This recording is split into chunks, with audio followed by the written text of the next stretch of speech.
Sai Ram. Starting today, Radio Sai is pleased to bring you an audio version of possibly the most talked about book on Bhagwan Sri Satyasai Baba. Dear listeners, welcome to weekly readings from Mr. Howard Murphet's highly acclaimed book, Sai Baba, Man of Miracles. The author, Mr. Howard Murphet, was among the very early Westerners who came to Sri Satyasai Baba as a skeptic in 1964. And drawn by his enigma, he stayed for considerable periods of time near him in the next 6 years.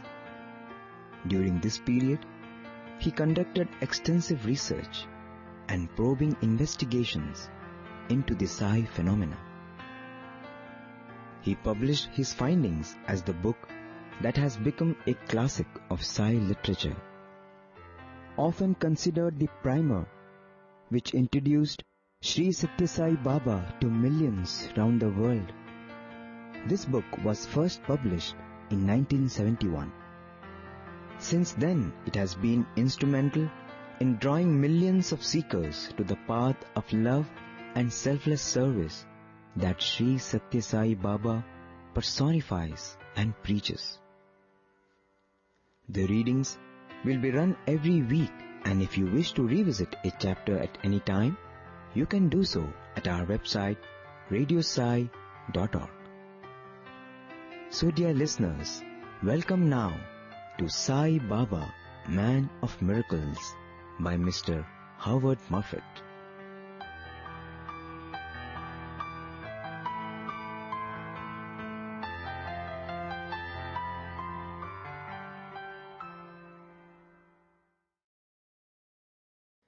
Sai Ram, and welcome to this talking book session of excerpts from Mr. Howard Murphet's book, Sai Baba, Man of Miracles.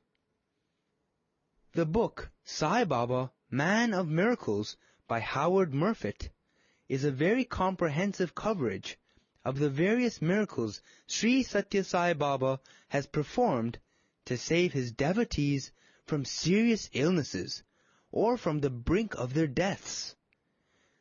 But it cannot be classified as a mere chronicle of miracles, for hidden in this book are much deeper learning, insights, answers, and experiences that all of us can benefit from.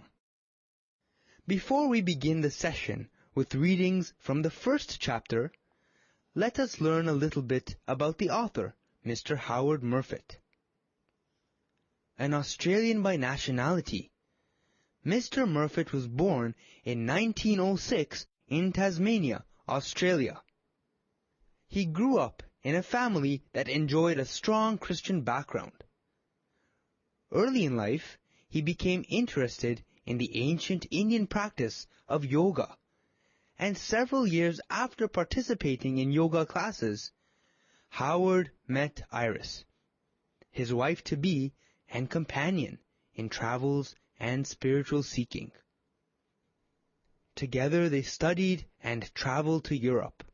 After visiting and attending a spiritual practice called Subud for some time in 1964, the couple sailed east to attend the School of Wisdom at the Theosophical Society's Adyar Institute on the river Adyar, at what was then known as the city of Madras.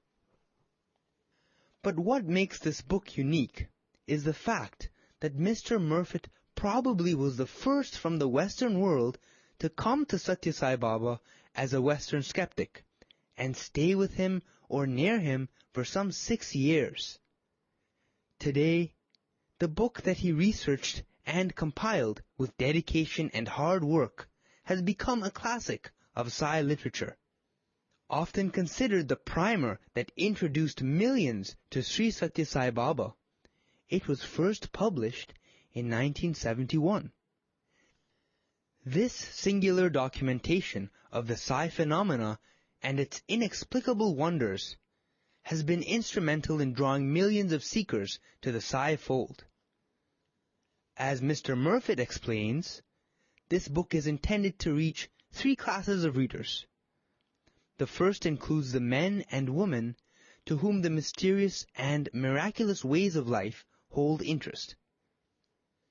The second includes the spiritual seekers who have not yet found what they seek. And the third, the many devotees of our dear Lord Sai. The unique aspect of this book is Mr. Murphet's analytical and scientifically detailed approach to the divine. Throughout the course of this book, he offers an unbiased and scientific approach toward the many miracles of Bhagwan.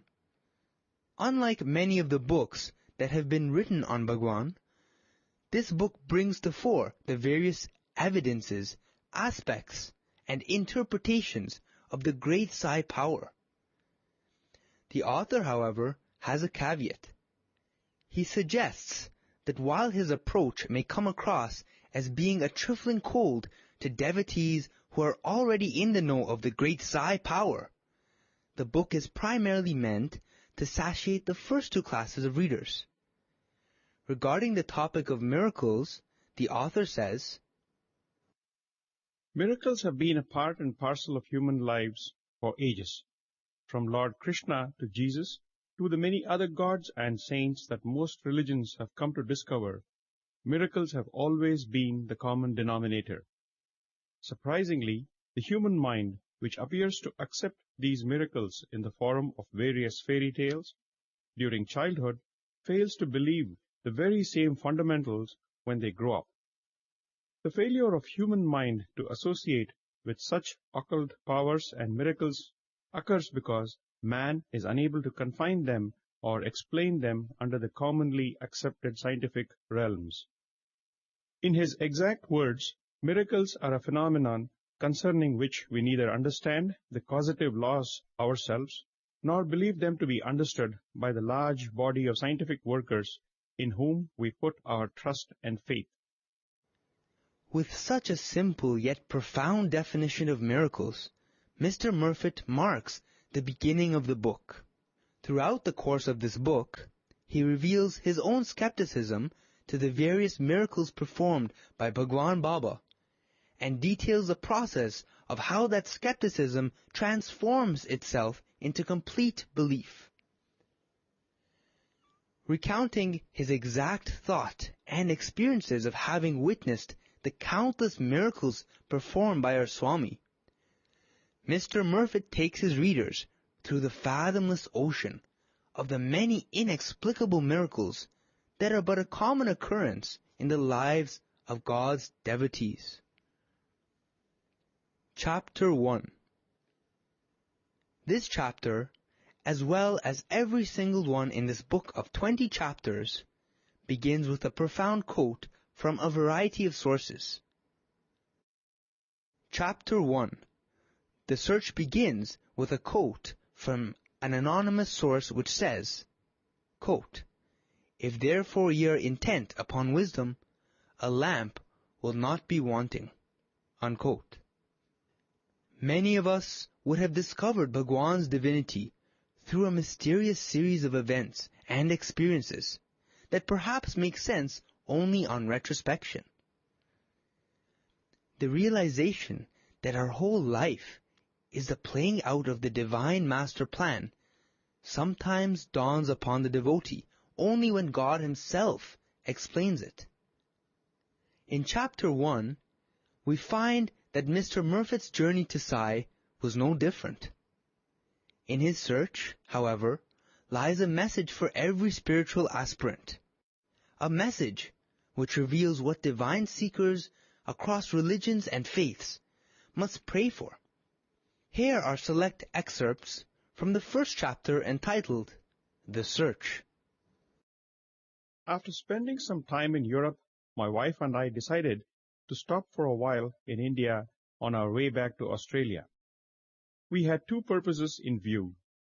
One was to go more deeply into theosophy by attending the 6 months School of the Wisdom at the international headquarters of the Theosophical Society in Adyar, Madras. Our second purpose was to travel through the country to discover if there was any deeper spiritual dimension in the life of modern India. Was therefore, we wondered, anything left of the mysterious India described in the pages of Paul Brunton, Yogananda, Kipling, Madame Blavatsky, Colonel H.S. Olcott, and other writers? Were there still hidden fountains of esoteric knowledge, or had the ancient springs dried up? Would it be possible to find somewhere, in ashram or jungle hermitage, great yogi of supernormal powers who knew the secrets of life and death? Our search took us to several of the well-known ashrams throughout the length of India, and to a few little-known ones. We sat and talked with hermits and ascetics in their caves in the Himalayas. After the author and his wife had spent considerable time interacting with the hermits and the intellectuals, they found themselves in conversation with the secretary of the Radha Swami group in Dayalbagh, near the city of Agra in North India. During their discussion on the topic of finding the elusive incarnation, the secretary recalled a question that the late Paul Brunton had posed to his leader, Sahabji Maharaj. In reply, the latter had said, quote, "Pray every day to God that he will lead you to the man in whom he is at present incarnated." Unquote. He advised the Murphets to do the same. The author goes on to say, It was all very strange. I was not sure that I believed in modern incarnations.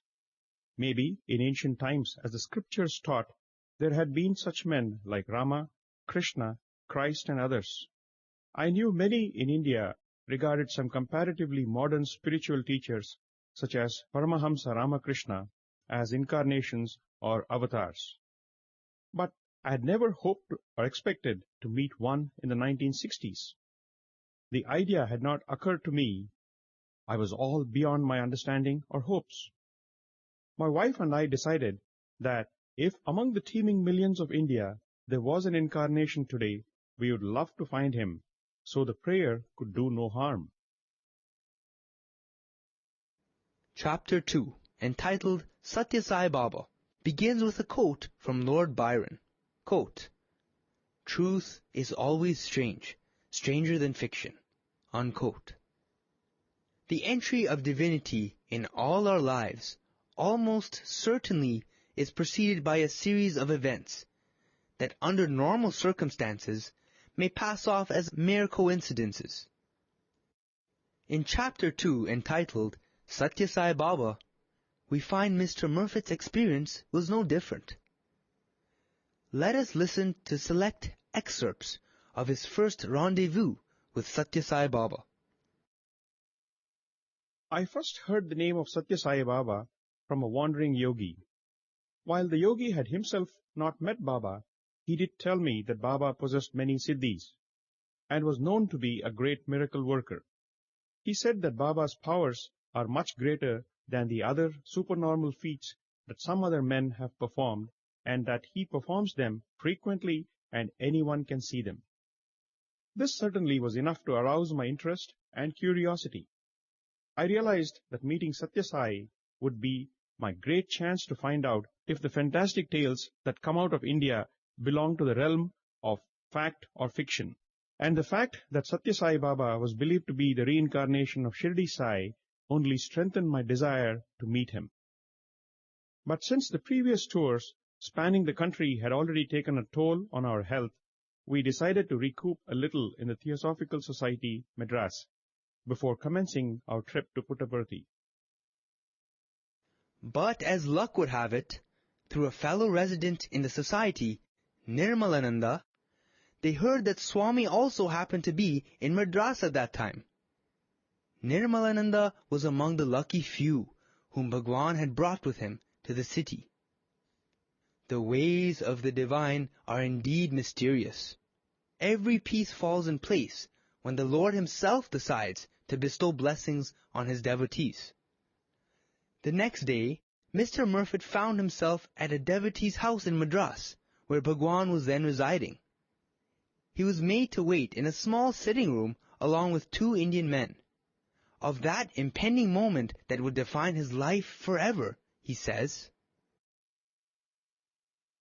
After a few minutes, the door from the interior of the house opened, and there entered a man the like of whom I have never seen before nor since. He was slight and short. He wore a red silk robe that fell in a straight line from shoulders to feet.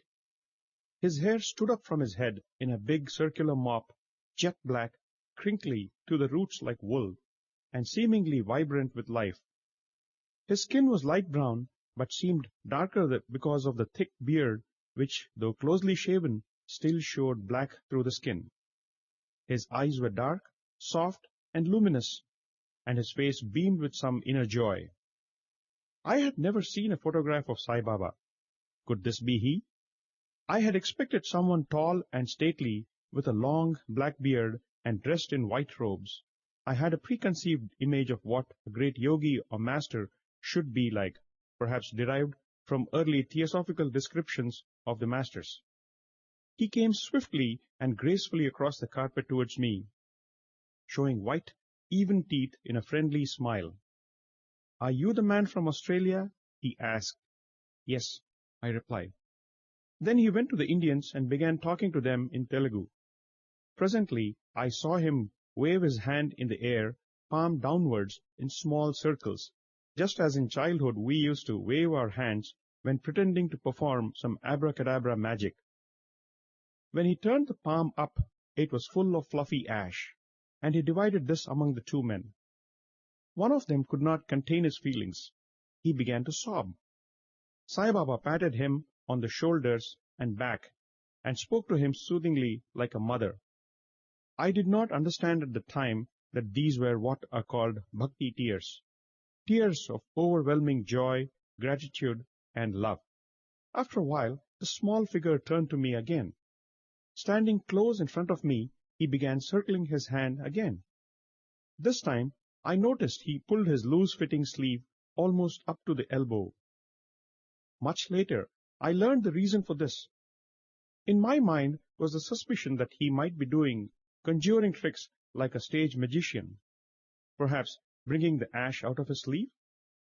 Baba has no difficulty in reading minds and knew my suspicions. So he pulled his sleeve high to allay them. When the mound of powdery ash appeared suddenly in his palm, he tipped it into mine. For a moment I stood there wondering what to do with it. Then a fellow devotee to my left said, "Eat it, it's good for your health." I had never expected to eat ash and enjoy it, but this brand was fragrant and quite pleasant to the taste. Baba stood there watching me. Halfway through the strange snack, I said to him, "May I take some of this to my wife?"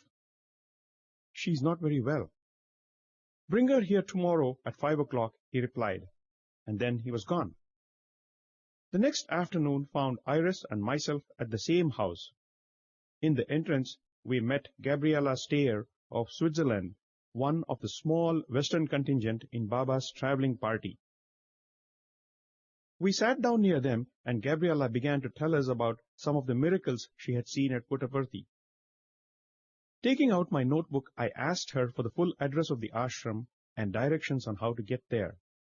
But at that moment, I was told that Baba was on his way and that I should go and sit on the other side of the room, the men's proper territory. From the doorway, Baba pointed his finger at me and said, "Did you bring your wife?" I was pleased that he had remembered. He took us both into another room and talked to Iris about her health. He seemed to know just what was wrong with her and the basic causes of the trouble. He gave her much advice and then, with his hand wave, produced from the air some medicinal ash for her to eat. I was standing close by, keenly watching the production, because I still doubted that it was genuine magic.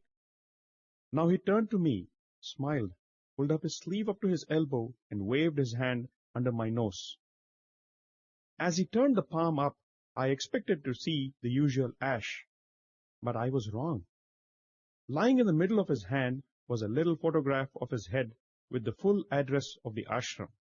The photo had a freshly glazed look as if straight from a photographic laboratory. He handed it to me, saying, "You've been asking for my address? Here it is. Keep it in your wallet." May we come there sometime?" I managed to ask. "Yes, of course. Whenever you wish. It's your home." That was the end of their first interview with Swami. However, Swami's act of producing Vibhuti made Mr. Murphet wonder if Satyasai truly was the reincarnation of Shirdi Sai. Listen carefully as Mr. Murphet explains the significance of ash. The constant production of ash, or vibhuti as it is called, seemed to have a special significance. It made me think of Sai Baba of Shirdi and the fire he always kept burning to produce the udi, which he gave to his followers for curing their ailments and for other purposes. Now it was as if Satyasai, who perhaps really was his incarnation, could produce this ash from a fire that burned in a dimension beyond the range of our mortal eyes. Ash is a spiritual symbol and has been used as such by many religions, including the Christian. Like all symbols, it has different levels of meaning. An obvious one is that it reminds us of the transitory nature of all earthly things and the mortality of man's body. It is meant to lead our thoughts to the eternal beyond the transitory, to our own immortal selves beyond the little mound of ash or dust to which our bodies will someday be reduced. For the Hindus, ash is especially sacred to the god, Shiva, or that aspect of the Godhead concerned with the destruction of all material forms. Destruction is considered a divine attribute because only through destruction can there be a regeneration, a rebirth of new forms through which life can flow more freely, more fully, more vitally. Mind is indeed a mad monkey. Despite having witnessed the few inexplicable miracles by Swami, Mr. Murphet did not completely buy it all. There was a conflict between his rational and spiritual self. But he did accept that Swami had left a mark on them, a deep-seated impression that made them want more. During the next few days, we talked a good deal about a strange experience. Apart from his miraculous abilities, Sai Baba had a powerful effect. He seemed to lift us up to some high level where there were no more worries. We became larger than life, and the usual difficulties and conflicts of the mundane world were far off, unreal. There seemed to be an aura of happiness around us. Iris mentioned that she could not stop herself smiling for hours after Baba had talked to her. As for the miracles themselves, well, as time went on, I began to ask myself if I had really seen them. It all seemed so unlikely, so far outside the commonplace everyday order of things. It is very difficult for the mind, trained in logic and the physical sciences and believing implicitly in the rational order of the universe, to accept the reality of such apparently irrational phenomena. Even after seeing such miracles, it is difficult to believe in them. So a doubt hung in my mind like a morning mist. Was I, after all, fooled? Was it, after all, just a clever sleight of hand? Going over the facts and conditions carefully, I failed to see how this could be so. Ash would be a difficult, if not impossible thing to hold in the palm of a hand, waving in circles, wide open and turned downwards. And how could he bring it out of a pocket or a sleeve, even if he had pockets? Which he did not, and even if the cuffless sleeve was down to the wrist, rather than pulled up nearly to the elbow, as it often was. But perhaps there was some way in which he could have done the things I saw by brilliant conjuring. Perhaps his apparent mind-reading and his inside knowledge of one's personal problems were no more than clever guessing. While inwardly, Mr. Murphet did feel the elevating splendor of Swami's presence, which spoke volumes about Swami not being any impostor. He could not be absolutely sure. He was not certain that he had indeed met a man of truly supernormal powers, and that he had witnessed genuine miracles. He needed to investigate further.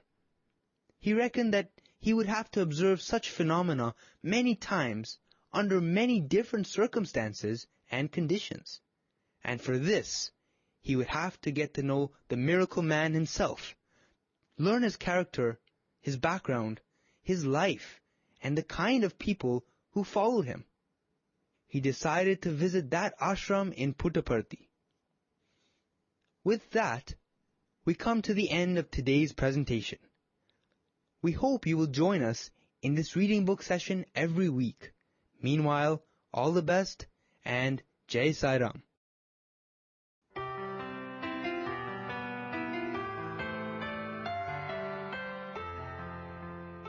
You have been listening to a presentation of excerpts from Mr. Howard Murphet's book, Sai Baba, Man of Miracles.